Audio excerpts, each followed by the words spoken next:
안녕하세요. 저는 안지영이라고 하고요. 아까 그 덴페냐가 나온 영상을 보니까 제가 제일 첫입을 뭘로 떼야 할지 다시 한번 생각을 해보게 되더라고요. 그래서 원래 이제 돈에 대한 이제 강의를 주제로 하면서 돈에 대한 단상을 저한테 좀 나눠달라고 얘기를 했었어요. 그리고 최영 프론티어님이랑도 돈에 대한 얘기를 굉장히 많이 하게 되는데 그 중에서 제가 좀 나누고 싶은 게 뭐가 있을까를 생각하다 보니까 되게 여러 가지가 떠오르더라고요. 근데 딱 생각나는 건 이거였어요. 저는 돈이 아직도 무서워요. 네, 저는 돈이 아직도 무섭습니다. 근데 어떤 게 무섭냐면요. 그냥 다 무서워요. 근데 제가 유일하게 돈이 무섭지 않은 순간이 딱 한 순간 있습니다. 그게 언제일 것 같으세요? 제가 돈을 언제 안 무서워할까요?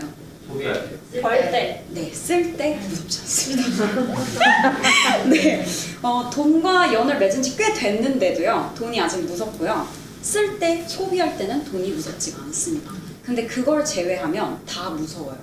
정확히는 돈이 무섭다기보다는 돈이 가져오는 여러 가지 상황들이 무서운 것 같아요. 좋은 것이든 나쁜 것이든.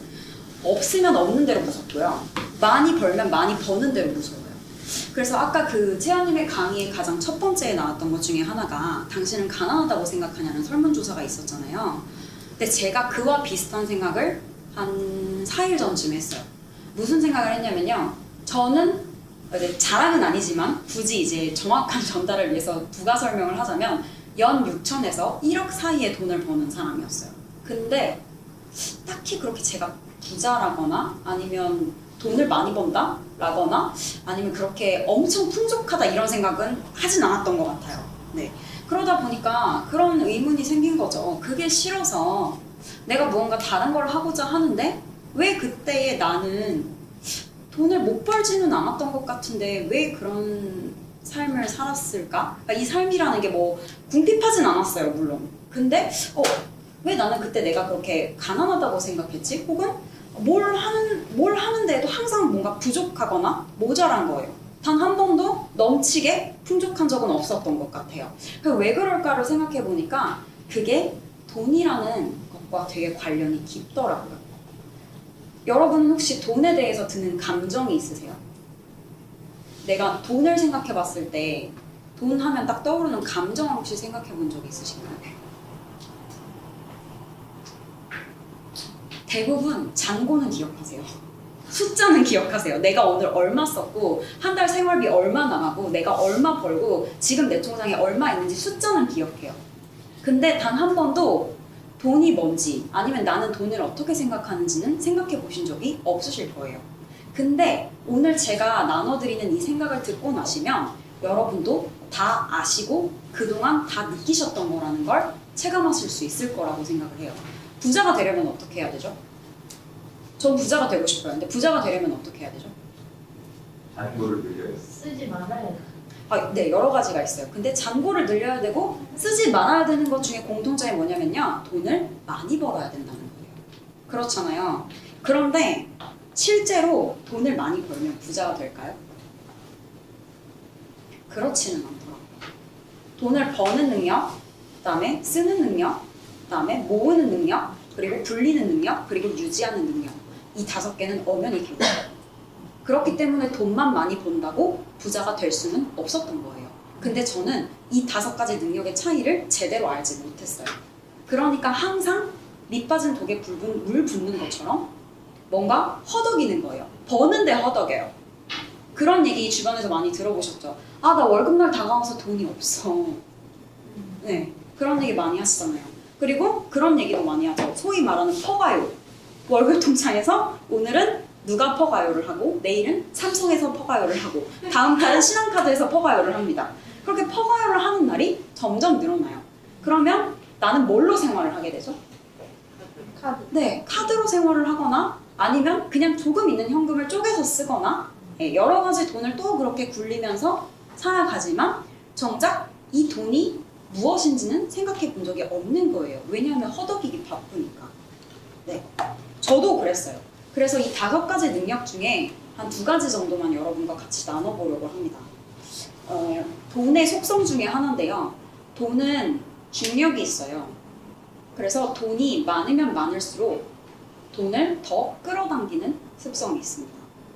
네. 예를 들어서 제가 5억을 모으는 게 목표라고 쳐요. 그러면은 처음 1억을 모을 때 제가 100만큼 노력했어요. 그러면 두 번째 1억을 모을 때 100만큼 노력했어요. 세 번째 1억을 모을 때도 100만큼 노력했어요. 그러면 제가 5억을 버는 동안 500의 노력을 해야 하나요? 실제로 그렇지 않다는 거예요. 처음 1억을 모을 때는 100의 노력이 필요했거든요. 근데 두 번째 1억의 노력을 모을 때는 사람에 따라서 돈에 따라서 100이 될 수도 있지만 90이 될 수도 있고요. 50의 노력이 필요할 수도 있어요.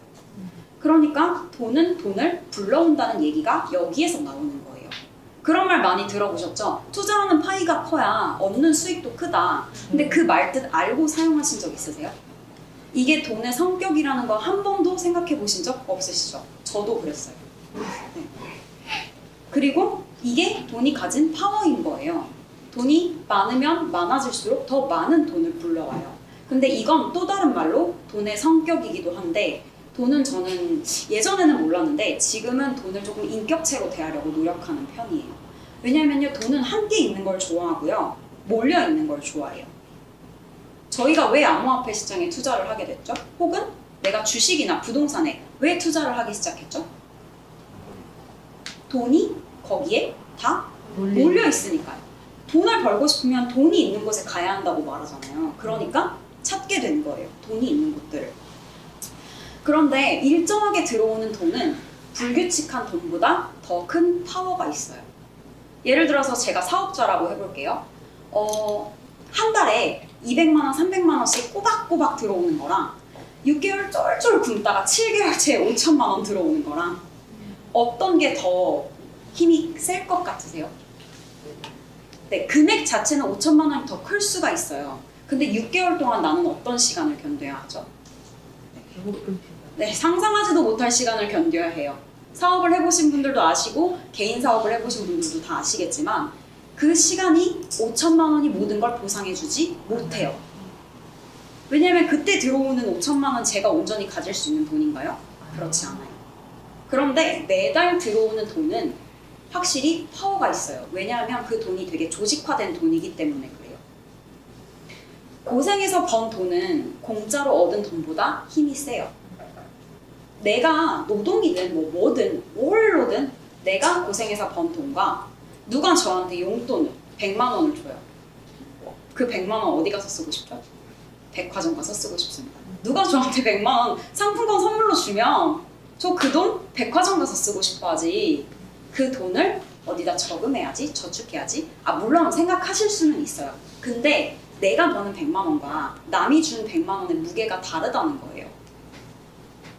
그래서 저는 그걸 되게 예전에는 생각하지 못했어요. 왜냐하면요, 제가 노동으로 번 월급조차도 무게감 있게 쓰기가 어려웠어요. 왜? 삶의 무게가 그거보다 더 무거우니까. 그러니까 연 6천만 원이 넘는 소득을 벌어도 삶의 무게가 돈이 주는 무게감, 내 노동의 무게감보다 훨씬 무거운 거예요. 그러니까 일할 때도 힘들어요. 근데 퇴근해도 힘들어요. 월급날이 다가와도 힘들고요. 월급을 받아도 힘들어요. 계속 굴러가는 거예요. 그렇게. 근데 그래서 저는 돈이 저를 따라오게 하고 싶다는 생각을 한 6, 7개월 전쯤에 되게 강렬하게 느꼈어요. 내가 돈을 쫓아가야 되는 게 아니라 얘가 나를 좀 쫓아왔으면 좋겠는데 나는 항상 뒤늦게 얘를 쫓아가는 거예요. 그러다 보니까 왜 그랬지? 라고 생각해 보니까 결과적으로는 제가 돈에 대해서 아는 게 아무것도 없더라고요. 제가 얼마 버는지는 알아요. 얼마 써야 되는지도 알아요. 저한테 얼마가 필요한지도 알아요. 근데 제가 이 돈이 뭔지를 모르는 거예요. 그래서 그렇게 삶의 무게감, 돈이 주는 무게감보다 더 컸기 때문에 항상 쪼들리고 허덕이면서 살았어요. 여러분들한테 KOK를 통해서 들어오는 매월 얻게 되는 보상은 얼마만큼의 무게감을 갖고 있나요? 한 번쯤 다시 생각해 보셨으면 좋겠어요. 네. 거래소에서 현금화를 하니까 그냥 생기는 돈, 그냥 공짜로 얻는 돈, 이렇게 생각하시나요? 네, 절대 그렇게 생각하시면 안 돼요. 왜냐하면 제가 말씀드리고 싶은 건 이게 공짜 돈이다, 노동을 해서 얻은 돈만이 값어치가 있다, 이런 말을 하고 싶은 게 아니라 어떤 거든지 내가 이 도구에 얼마만큼의 무게감을 싣느냐에 따라서 내 앞으로의 삶이 달라질 수 있다는 거.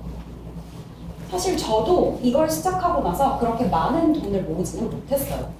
왜냐하면 아직까지 삶에 허덕이는 부분들이 있고 소위 말하는 대출금이라는 것도 존재하고 제가 써야 될 돈이 너무나 많아요. 근데 제가 돈을 대하는 태도는 이전과 확실히 달라졌어요. 얘가 어떤 애인지를 아니까 제가 이제 얘랑 친구가 하고 싶은 거예요. 돈을 벌고 싶으면 돈이 있는 곳에 가야 되는데 내가 돈을 벌고 싶으면 돈이랑 친하게 지내야 될 거 아니에요. 근데 돈이 어떤 성격인지, 돈이 뭐 하는 애인지 내가 몰라요. 그러면 내 통장에 있는 돈, 내 자산풀에 있는 돈은 계속해서 세워나가겠죠. 왜? 내가 유지하지 못하고 불리지 못하고 관리하지 못하니까.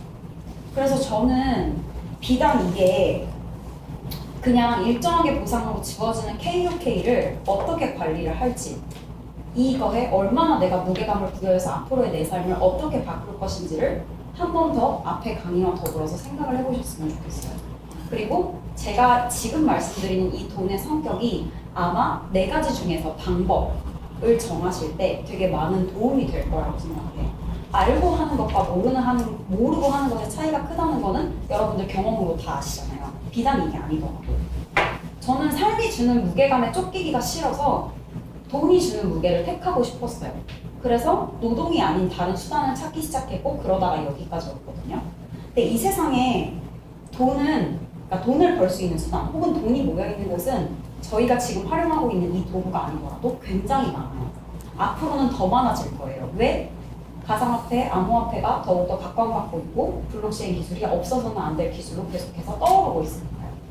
그러면 앞으로 내가 이걸 가지고 내 앞으로의 삶을 결정짓는 무언가를 하시고 싶으시다면 돈이 뭔지도 아셨으면 좋겠고 오늘 이 자리를 통해서 그리고 어떤 목표, 방법, 가치관 이런 거 모두 생각해 보셨으면 좋겠어요.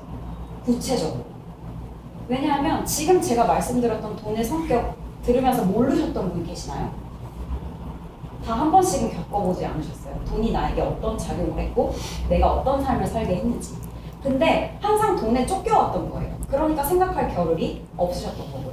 근데 이제는 바꿔서 생각해 보셨으면 좋겠어요. 내가 돈을 어떻게 할 것인지. 그리고 내가 어디로 얘를 끌고 갈 것인지. 그리고 어떻게 하면 돈이 나를 쫓아오게 할 수 있을 것인지.